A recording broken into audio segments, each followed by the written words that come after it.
Bhajpa UP से यमुना में गंदा पानी छोड़ रही। बीजेपी ने कहा 1000 करोड़ प्रदूषण टैक्स कलेक्ट किया था, उसका क्या हुआ। दिल्ली में रविवार को सुबह लगातार तीसरे दिन यमुना नदी में जहरीला झाग देखने को मिला। आपने एक स्टेटमेंट जारी करते हुए कहा, भाजपा यूपी से यमुना में गंदा पानी छोड़ रही है, जिसके कारण दिल्ली में पानी में झाग बन रहा है।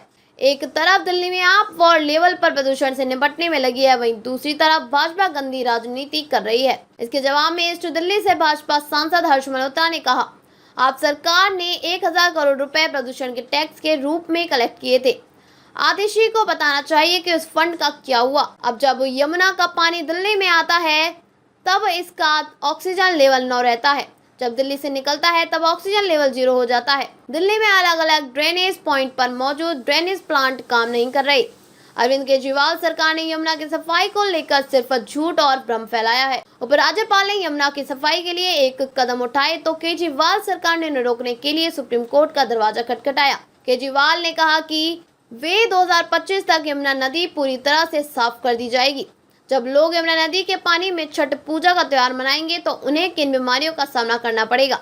यमुना की सफाई के लिए आए सारे पैसे विज्ञापनों पर ही खर्च कर दिए। यमुना नदी की सफाई हमेशा आपके लिए एक राजनीतिक मुद्दा रहा है, प्राथमिकता नहीं। जहरीली राजनीति दिल्ली में जहरीले हवा और पानी का कारण है। आप नेता रीना गुप्ता ने भाजपा के आरोपों को जवाब देते हुए कहा, जल प्रदूषण और वायु प्रदूषण के मुद्दे प्रशासनिक सीमाओं को पार कर जाते हैं।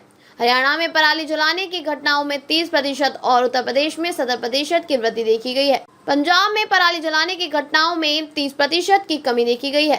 दिल्ली के लगभग 300 किलोमीटर दायरे में एक एयरशेड है। सुप्रीम कोर्ट ने कई बार कहा कि इस मुद्दे को हल करने के लिए सभी राज्य सरकारों को मिलकर काम करने की जरूरत है। हालांकि केवल दिल्ली और पंजाब में आप सरकारें ही इससे सक्रिय रूप से निपट रही हैं। दिल्ली में यमुना नदी में झाग को लेकर दिल्ली जल बोर्ड ने 18 अक्टूबर को मीटिंग की थी। इसमें छठ पूजा के दौरान झाग न रहे, इसे लेकर चर्चा की गई।